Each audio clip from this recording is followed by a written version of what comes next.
we are moving consistently in the wrong direction. When we were making the Constitution in the year 2010, and prior to that, when we started under the Constitution of Kenya Review Commission to correct the people's views, we thought that we would eliminate political mobilization on the basis of negative ethnicity. It is alive and well. We thought that we would eliminate corruption in our politics and the politics of money and money bags would disappear. It is alive and well.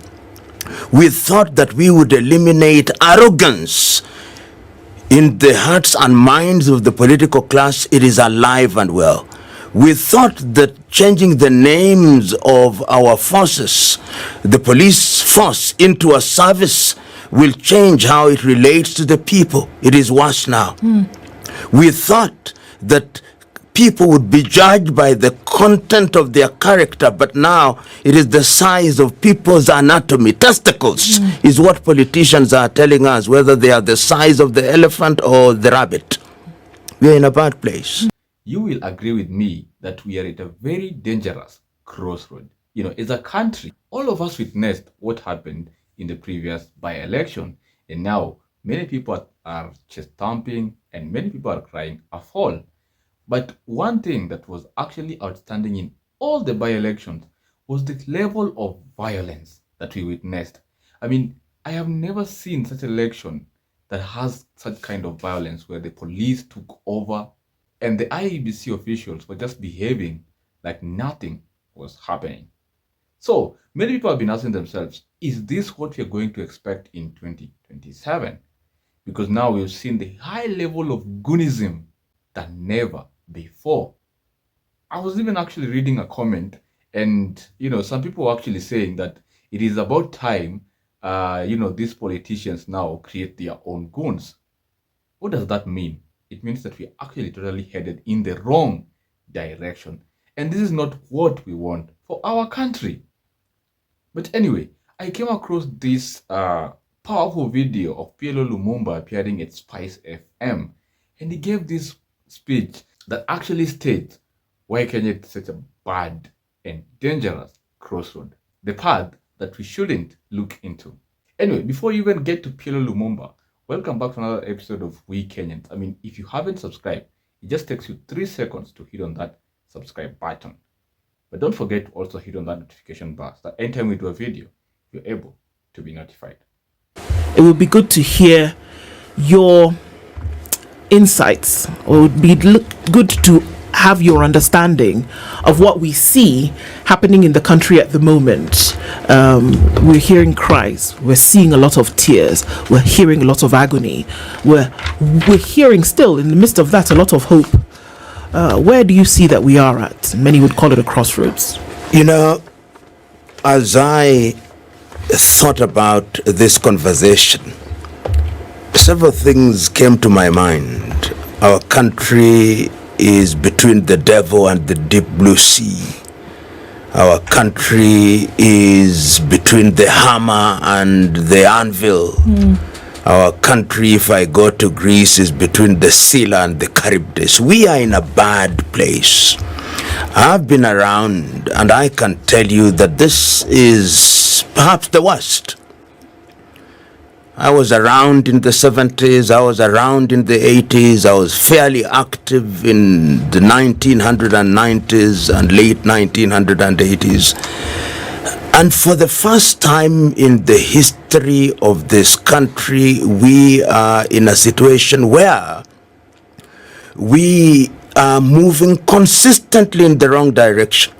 When we were making the Constitution in the year 2010, and prior to that, when we started under the Constitution of Kenya Review Commission to correct the people's views, we thought that a new constitution and a new constitutional dispensation would help this country. We have tried to apply the antidotes that are to be found in the Constitution, but new and bigger wounds are appearing. We thought that we would eliminate political mobilization on the basis of negative ethnicity. It is alive and well. We thought that we would eliminate corruption in our politics and the politics of money and money bags would disappear. It is alive and well. We thought that we would eliminate arrogance in the hearts and minds of the political class. It is alive and well. We thought that changing the names of our forces, the police force, into a service will change how it relates to the people. It is worse now. We thought that people would be judged by the content of their character, but now it is the size of people's anatomy. Testicles is what politicians are telling us, whether they are the size of the elephant or the rabbit. We are in a bad place. But yet we cannot afford the luxury of losing hope. There is a sense in which all of us have sinned and fallen short of the expectations of this country. But the biggest sinners are the political class across the political divide. And there is nothing new when I see a country that has elections 2 years away, and on a daily basis, every weekend, politicians are on top of motor vehicles seeking to be presidents. The new game in town are people who want to be the president, who want to be the president of the Republic of Kenya. It is good to be ambitious. But what do we want to become presidents of? We must fix our nation first. Look at the way we drive. It is a statement of who we are. No discipline. Impunity has taken charge of our country. Look at how we behave even when we are in buildings in lifts. Look at the language that we use in the National Assembly. Look at the language that we use in public rallies.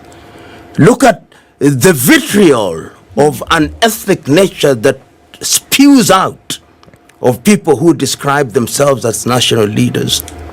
Look at the impunity, how young men can be extracted from their homes and be murdered. And we are not angry. And even when we are angry, our political class don't appear to see it, giving meaning to this.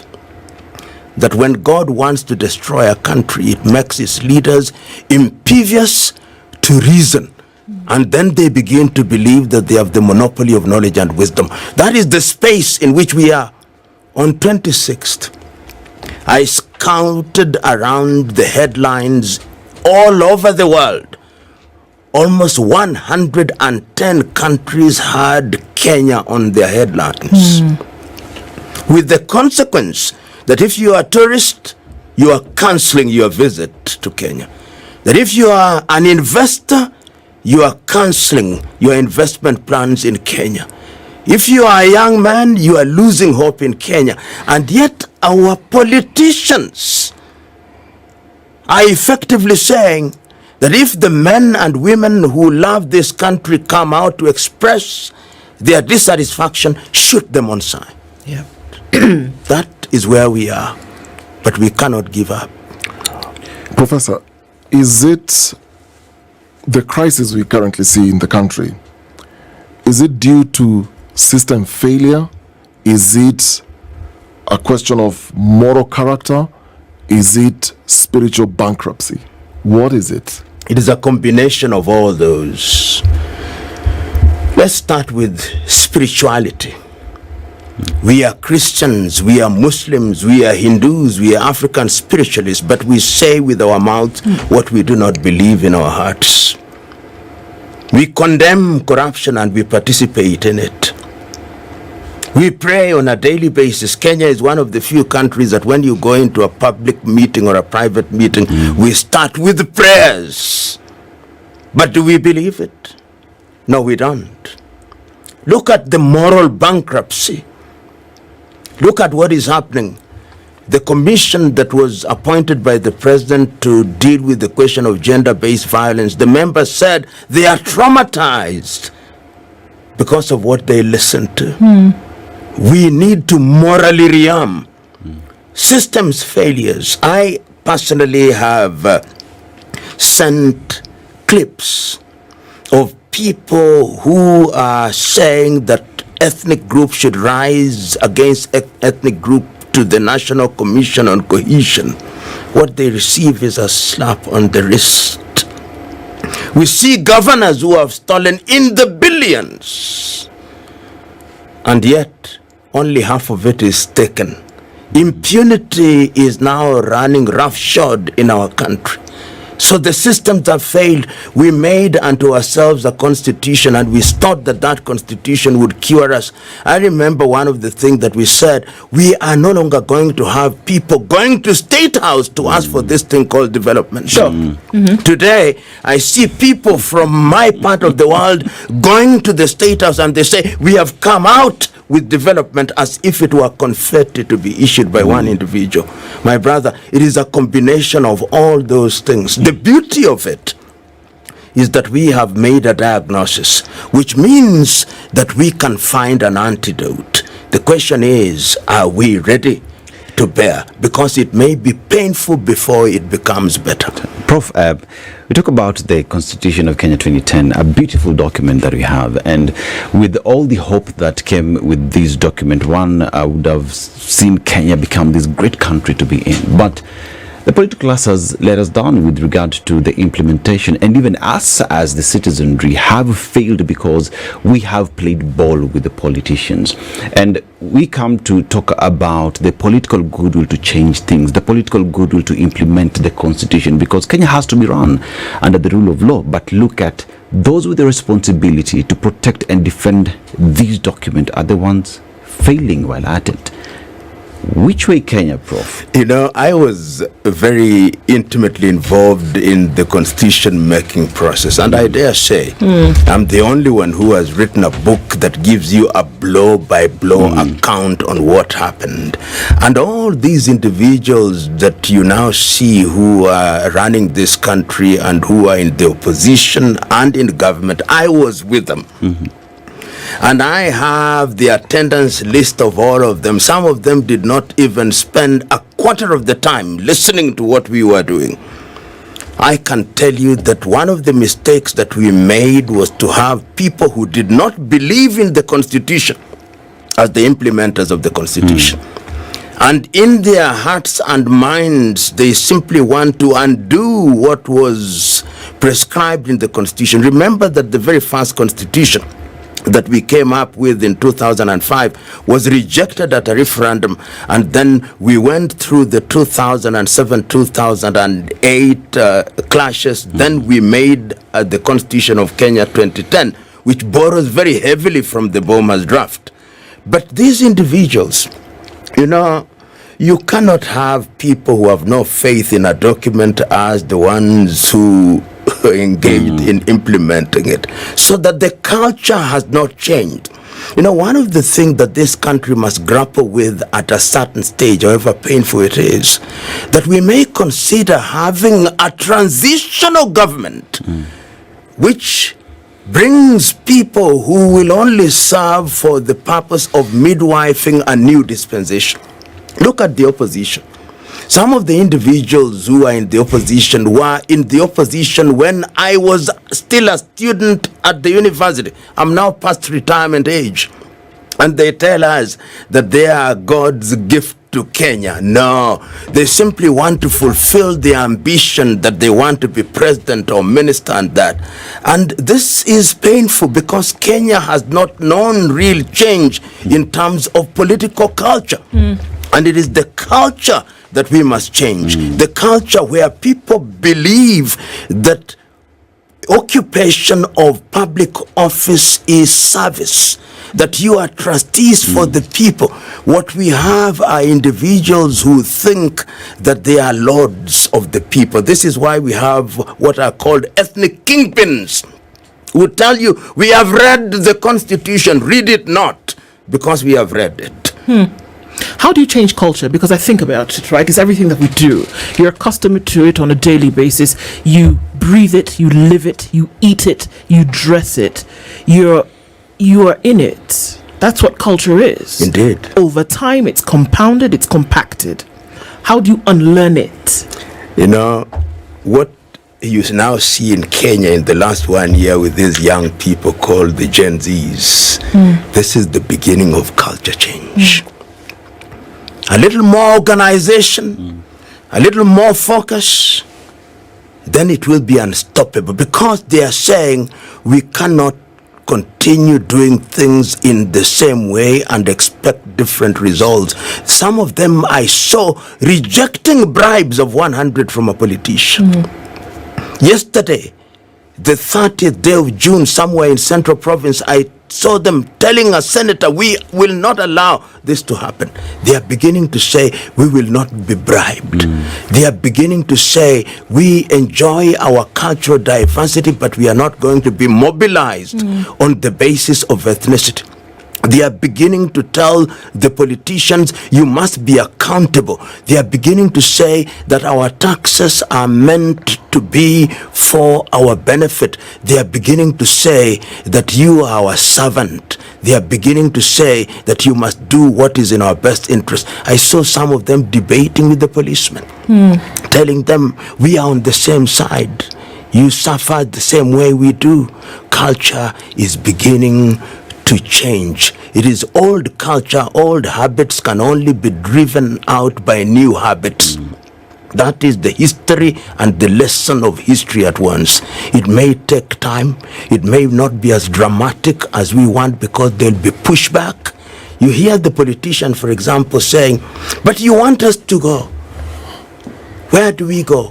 But I tell them, it is your duty to ask yourself, if you allow me a little heresy, why is it that the same crowd that sang Hosanna in the highest 2 years ago is the same crowd that is saying crucify him? Yeah. It is your duty to ask that question. It's a modern day Kenyan Yes. situation. It is. And it is a time for reflection. And one of the things that I hope will happen, and I'm one who is in the business of writing, in 2023, I wrote to the president, I wrote to the kind of Mr. Odinga, and told them exactly what is happening. On the 23rd day of June, I wrote to the Inspector General of Police and to the minister in charge, for the time being in charge of internal security, saying, let the police guard the demonstrators. They did for us in 1990s. And when you do so, they'll give you the roots. The young men in Mombasa actually gave roots and the time. But what happened? We saw chaos, manufactured chaos. Of course, the jury is still out as to who manufactured it, but manufactured. And that is arrogance. And there is nothing that is worse than arrogance. The Greeks used to say, call it hubris, and it has an antidote, nemesis. And what we are now beginning to see is nemesis. But we cannot afford the luxury of being spectators, because when your house is on fire, you don't run after rats that are coming out of it. You put off the fire. Our house is on fire. A country that was respected in this region is losing its respect. A country that was respected is surrendering to goons a la Haiti. Somebody even asked, when we went to Haiti, were we on a benchmarking mission so that we would import the habits of the Duvaliers, Papa Doc and Baby Doc? It may be painful when we pose this question, but we do so because we love this country. Prof, at what cost? You've traversed the continent. You have seen this kind of revolts, movements emerging, and we're seeing pockets of it across the continent. The human cost to this, every day there's a mother crying. We've never seen, like you rightly put it, we've never seen a moment in the history of this country where constantly you're trying to look for good news, you can't find it anywhere. And it's young people, this same Gen Zs, it's the young people who are being murdered, who are being abducted. Right now, the Angui is still missing. Nobody's taking responsibility for it. Boniface Karaoke died in hospital, shot at close range. People are asking for justice. So there is blood on the soil. So with what you've seen, this pattern, I'm sure you've seen it across other parts of the continent, this pattern, how long can this go? Because we're seeing the human cost of it. There is blood being spilled almost on a daily basis. How far can it go before we can get into a reset mode, so to speak? You know, my brother and my sister, we have seen this happen before, and it's our duty to learn from history and to shorten our journey towards resolution. We saw the Tahrir Square, Yes.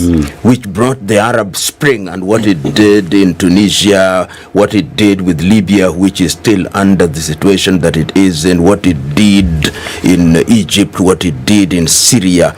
My own suggestion is that those who have the honor and privilege of sitting in political office are the ones who can shorten it in an orderly manner so that it is not disorderly. And one of the things that is in my mind, if I were the president of Kenya today, I would call a serious national and serious urgent national dialogue, not NADCO, which is meant to serve the political class. In my meeting, I would have the entire political class. In my meeting, I would have the entire religious fraternity. In my meeting, I would have the entire leadership of different communities. In my leadership, in my meeting, I would have academics. In my meeting, I would have young people. I would have women's organization. I would even have the disciplined forces to discuss only one agenda item. With a Kenya, where are we going and what can we do to resolve the crisis in Kenya? And I hope that the president will have the moral courage to do so before the next declared demonstration day, which is on the 7th. A leader who listens and does what he himself may not like but is necessary is a servant leader. Because we are now creating a culture where demonstrations which are interrupted is becoming de rigueur. And the situation is this: if you allow people to exercise their constitutional right and to have petitions, it will be orderly. But the tragedy is that the political players are in a competition, because they are campaigning already. That is why you see people crisscrossing the country and saying they are going to solve the problems of Kenya. When they become the president, they will not. The problem is now so deeply seated. It is now so cancerous that not one person at the top will resolve it. So let us, my brother, resolve the issue, shorten it, and I hope that the political leadership will do it. There are people who are respectable in all these sectors, and they must be listened to. It pains me when I listen to some of the politicians, and some of them were my students, saying in response to the clergymen that you are wrong. The clergymen, when I listen to my good friend Archbishop Muheria, he loves this country.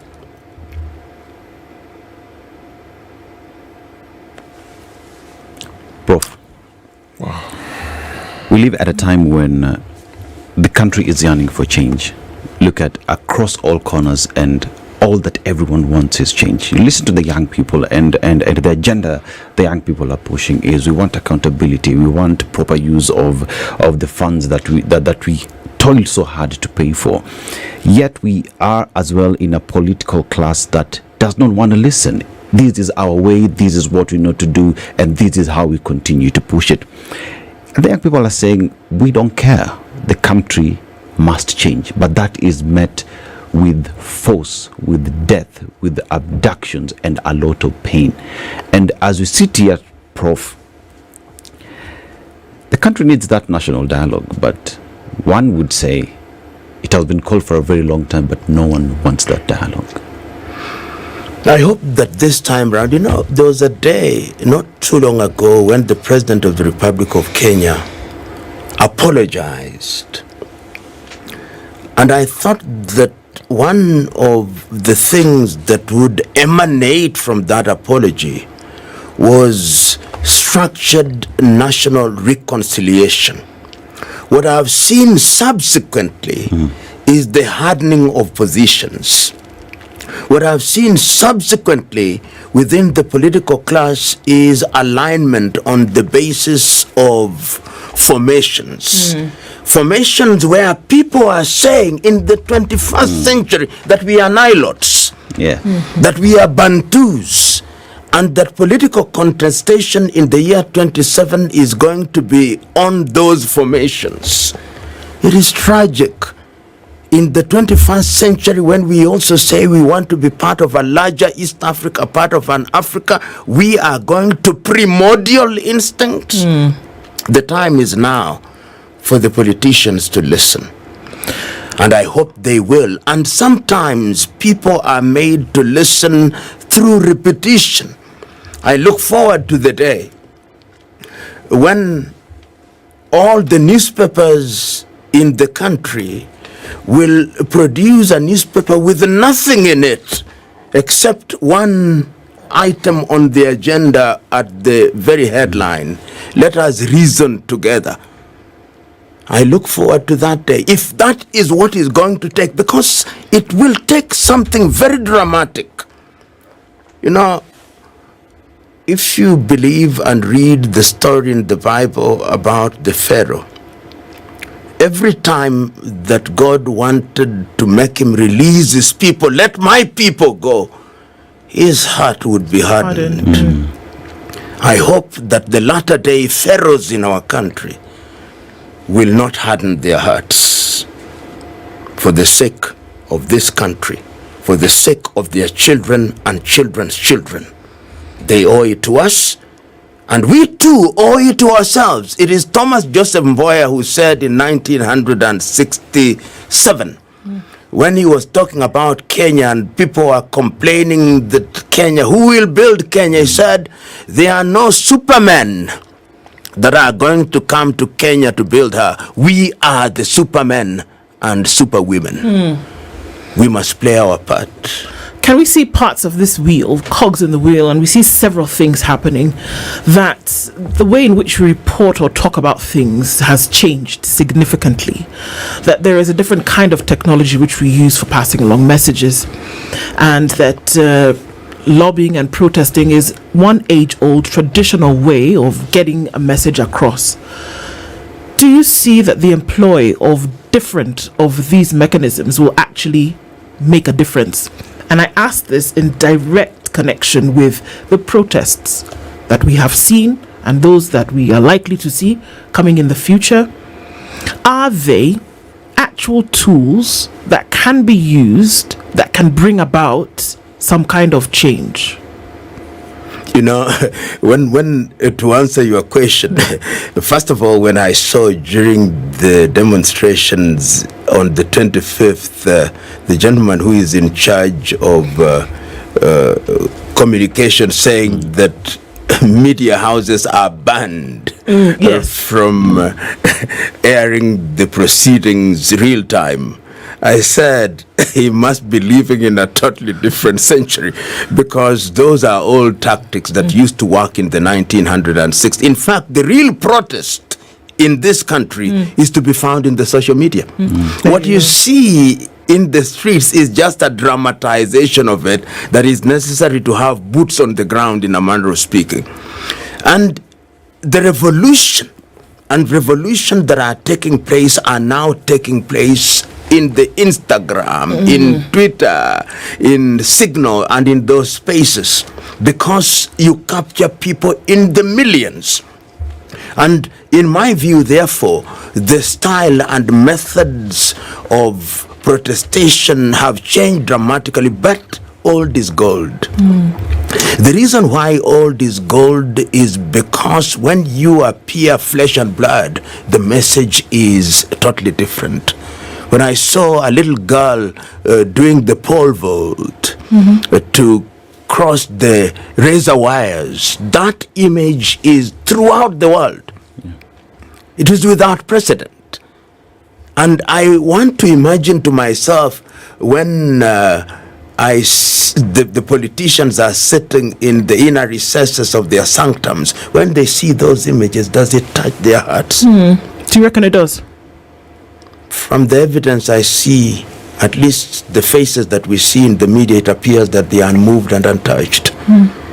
And I look forward to the day when they are moved and untouched. I remember in the 1980s and 1990s, even when Daniel Moi was desperate to remain in power, when the Catholic Church issued a pastoral paper accompanied by the Protestants and the Muslims and the Hindus, the next thing you would see is Maurice Cardinal Otunga and Njue at State House, and the president would suddenly change. That is how the Saitoti Commission came in 1988. That is how President Moi at Kasarani, against all odds, told the people, no, Section 2A must go. In other words, he knew when to stop, when the country was under threat. Right. A good leader, or one that is capable of reading the mood of the nation, must be able to say, this is the direction that I want to take, but I can no longer take it. But Prof, the clergy has gone to State House quite a number of times. Many times, if you look at the history of all the presidents and the visits they get from religious leaders, the president had several opportunities to make things right. When he called for press briefing, dissolved the cabinet, when he talked about austerity measures, when he joined the experts to have conversations with the young people there, it almost gave that semblance that maybe he's ready to listen. By the evidence, it's clearly he didn't listen. But is the church complicit? Because the church back then was so powerful in the decisions they would make. And allow me to also ask this, because at one moment you got a bit emotional when you're talking about Bishop Muheria and his love for the country. And you took a pause there. What was going on in your mind? And when you look at the way people are trying to reach out, but there is a block. Religious leaders who love this country, there are those who indeed love this country, have tried to speak, but their voices are drowned by all the noise around. When you speak from your heart, because I saw you take a pause there when you mentioned Bishop Muheria and his love for the country. What is this about the church, and is the church complicit in this case? There is the danger in Kenya of always confusing the religious community with Christianity. I go beyond that, because they are Muslim brethren, they are Hindu brethren, they are even African spiritualists. But when you talk about the clergy in Kenya today, there is the clergy and the clergy. There is a segment of the clergy who are transactional. Let's be blunt about it. They are transactional, and they simply want to have dalliance with political power for the sake of personal benefit and influence. Then there are those who, their faults notwithstanding, love this country, and they are to be found. People, as I've already talked about Bishop Muheria, I know the moderator of the Presbyterian Church, I know the head of the Anglican Church, the head of the SDA. These are individuals who don't speak often, but when they do, because they have a clergy, they have a congregation that us. Remember, the church is us. If we are Christians, the Islamic Ummah is not the imams. So my own view is that it is those clergy, and some of them have been shut out from these spaces, and they are the ones who are vilified when they speak the truth. The president, during that short period, that is in June of the year 2024, appeared to have known that there was something happening. But he very quickly backpedaled, because in his reconstitution of the cabinet, the people that we thought would go are the very same that would come. So it became musical chairs. And ultimately, therefore, there was a need for the change to be pushed a little further. But one of the things that I've noticed in this country is the assumption on the part of the politicians that Kenyans are stupid, and that we have the memory of a warthog, and that what we say today we will not remember tomorrow. And for that reason, they know that, or they think that we will not remember. And they also think that we can be mobilized ethnically. I listen, I take care, and listen to some of the things that are said by politicians in their mother tongue. It is sad. Forget this podium position that they take when they come to Nairobi. It is toxic what they say in their mother tongue across the country. And the president has a duty which is constitutional, which is given to him by dint of the office that he occupies. It is Nyerere who said it very well. And he said it in Kiswahili, and I'm going to say it in Kiswahili. Ikulu ni mahali patakatifu. Usiligeuze kuwa pango la walanguzi. Says the State House is a holy place. Don't convert it into a den of thieves and ne'er-do-wellers. This is the time when the President of the Republic of Kenya should jettison some of the old people that are around him and ask, when the history of Kenya is written, it will be said it was during your watch. All these hangers-on, historians will not remember. Historians will only remember William Ruto. And the question is, how does William Ruto want to be remembered?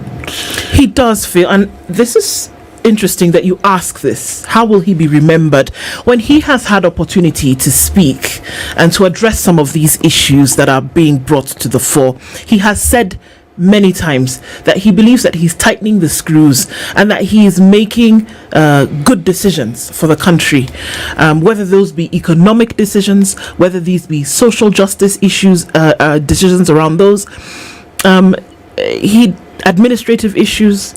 He believes that decisions that he's making or the things that he's doing, he's tightening the screws to get this vehicle moving right. My sister, do you believe that he actually believes it is that not all doom and right? gloom? It is not all doom and gloom. I think there are certain things that are happening that we may not see the results immediately, and they may, in the fullness of time, actually yield the desired fruits. But remember, you are dealing with an impatient crowd, the crowd that was promised heaven, and you are not delivering it. And give me this analogy. It is something that Martin Luther King Jr. said in 1960. He said, there was a day I went into a meeting, and when you want to be president, so what? You can serve your country. Some of the greatest men that I know and women that I know never occupied any public office. What office did Luther King occupy? What office did Mahatma Gandhi occupy? You can be a moral leader influencing processes without occupying office. We must exorcise the ghosts that want us to massage our egos. The day we do that, we'll have a serious national dialogue. But we must constantly remind ourselves that we have had this before. What are we doing differently? Or we are merely having a dialogue to cool the situation. The dialogues we have had, unfortunately, and you are right in this regard, has been to cool the situation. And when things cool, we go back to our old ways. I was telling somebody yesterday when I was driving, because driving in Nairobi is war. And I was telling that individual that we all, as the beginning of this national rearmament, all of us should go back to the driving school. All of us. So that we begin to learn anew. And once we begin to do those little things, we will begin to change how we behave. Good manners. We have become a nation where people are shameless. Shame is a good thing, because it allows you to do things in an orderly manner. Prof, do you think the political class is ready to have this discussion? Because so far the hearts are dark and they will hard. be forced to. The political class would love a situation as it is, but they'll be forced to. Throughout history, the political class in many countries have just been pushed to a corner, and then they can't move. It is, I think, the last time when we said that amongst the Twi, there is a saying that if you run after a coward for too long, you meet his or her courage. I think the political class have run after us, Kenyans, for too long, thinking we are cowards. They are now beginning to meet our courage. And the national courage are the young people called the Gen Zs. Just order, organization, structures, and they take the vote. In the morning, they will have a new dispensation that answers to the needs of Kenya. But remember, Good governance requires eternal vigilance. All of us are capable of following the wrong path if we are not kept on a short leash. You've heard it from PLO Lumumba. Kenya has had a long journey from 1960 ever since we got our independence. And the Constitution 2010 actually gave us, at least a new hope of what would have been happening. We were never going to experience the Nyayosm that happened in the 1980s and all that. But as it happens, it looks like we are going back to the 1980s. I mean, we weren't there. Some of us weren't there. But from the experiences of the millennials and, the boomers, it seems like we are heading back there, where the police were actually not a service, but a force, where, IBC was controlled by someone. And this means that if we continue this way and the election that will happen in 2027, then it's not going to end well. And this is not what we want for Kenya. But it's us to make the decision. Is this what we want for Kenya? Or what do we want for Kenya? And how can we peacefully coexist? How can we do away with tribalism? Because this conversation starts with me and you. Please, let us wake up. It is time about now we wake up as Kenyans. Anyway, that's brings to the end of this video. I mean, if you found this video impactful, don't forget to hit on that subscribe button. And also, don't forget to hit on that notification bell so that anytime I do a video, you're able to be notified. Until next time, see you.